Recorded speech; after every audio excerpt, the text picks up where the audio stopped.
Hello. Welcome back to Bookcasting, and do I have another doozy for you to talk about? This is something I've been wanting to talk about. I kind of partially talked about this before. If you watched a certain video that isn't supposed to be on YouTube for reasons, it was removed. But I figured I'd just talk about this one little subject that came from that video. I want to talk about specifically capitalism. Yeah, we're talking about capitalism tonight, or morning, or afternoon, whatever it is. Yeah, we're talking about capitalism. And the thing is, many people criticize capitalism, and I understand where a lot of this criticism comes from. Basically, it comes down to the fact that you don't know what the fuck capitalism is. And I don't mean to say this in a mean way or anything, but you genuinely don't know what capitalism is. Let me explain what capitalism is in the simplest way. This is the way I best understand it. Capitalism is a free and open market where anyone can produce or sell any product or good. And if they produce a good enough product or find enough of a niche consumer base to sell said product, you can make money and make a living for yourself. That's what capitalism is in a nutshell. So when it's done right, as actual capitalism, it's a good thing. But unfortunately, people today think that capitalism is bad. And for the most part, this is the irony here.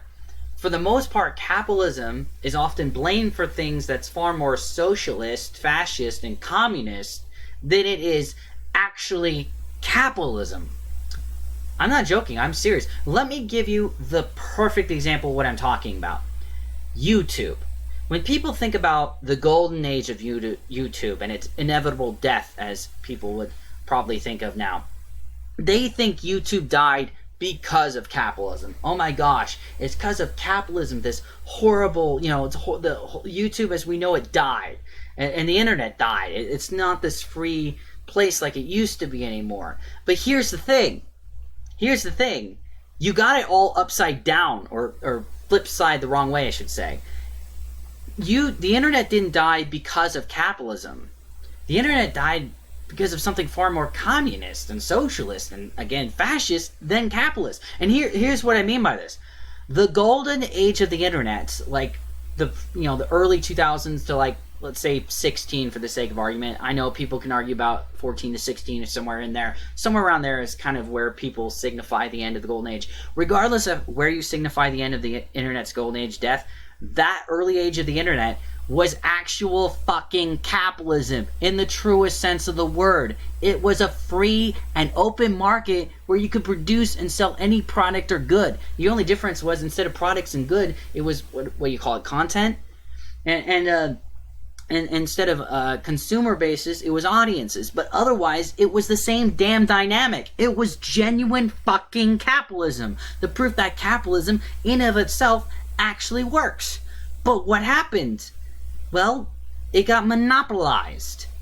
A few mega-conglomerate websites monopolized the entire internet and infiltrated a more communist type of corporatism that is directly linked and connected with the government and works directly with the government itself. It's really no surprise that sites like Twitter, especially back before Elon bought it, were deliberately working with the government, doing whatever the government told them to do, blocking certain people. That it was all a form of socialist, kind of communistic tendencies for the government to directly control the institution. And this is like a whole point. A whole major issue with our corporations is that they're mass monopolized. And not just the fact that they're mass monopolized, they're controlled by the government. See, the biggest mistake people make is they think that corporations just like control the government, or the government controls the corporations. You're wrong. They control each other. The mega-conglomerate corporations work in sync with the government as one entity.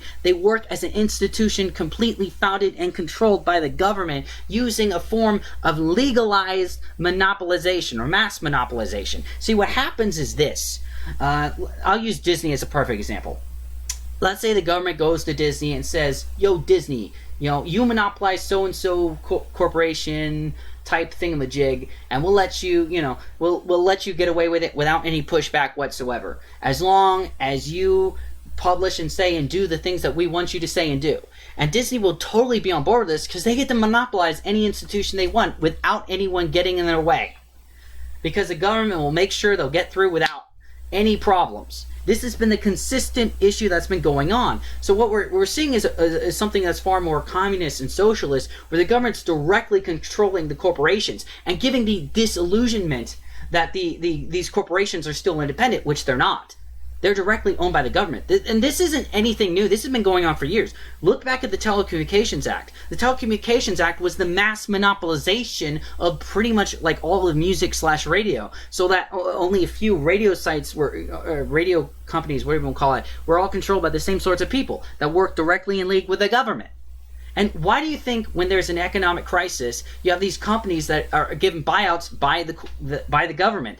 Because those companies work directly with the government. They're directly tied to the government. They're a government institution owned by the government, which is as anti-capitalist as anything goes. But because people don't understand the basics of what capitalism is, and don't understand anything about communism and how communism and even fascism and socialism, which are all forms of the same thing at this point, whether you want to admit that or not. Basically, it's all about the state controlling the institutions and then sharing what little, trickled resources are given to the petty peasants. But unfortunately, because most people don't even have a basic understanding of what the fuck capitalism is, they blame capitalism for something that's actually communistic at best. If not even worse than that, I'm not saying capitalism is perfect by any means.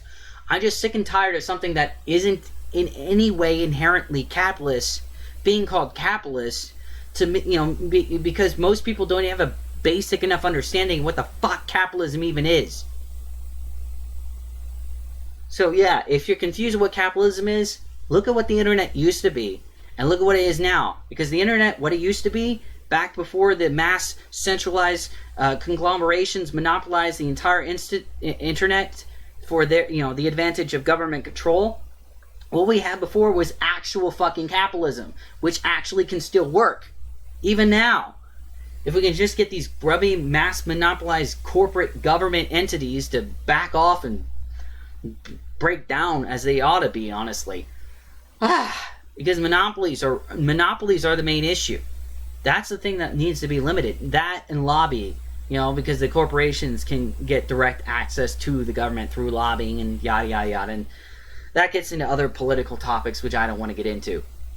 But yeah, stop blaming capitalism for something that's not capitalism. And if you're going to criticize capitalism, that's fine. But understand what the fuck capitalism even is, for God's sake. That's all I ask. Don't criticize something that's capitalist that isn't even capitalist. Alright. That's all I got to say for today. See you guys later.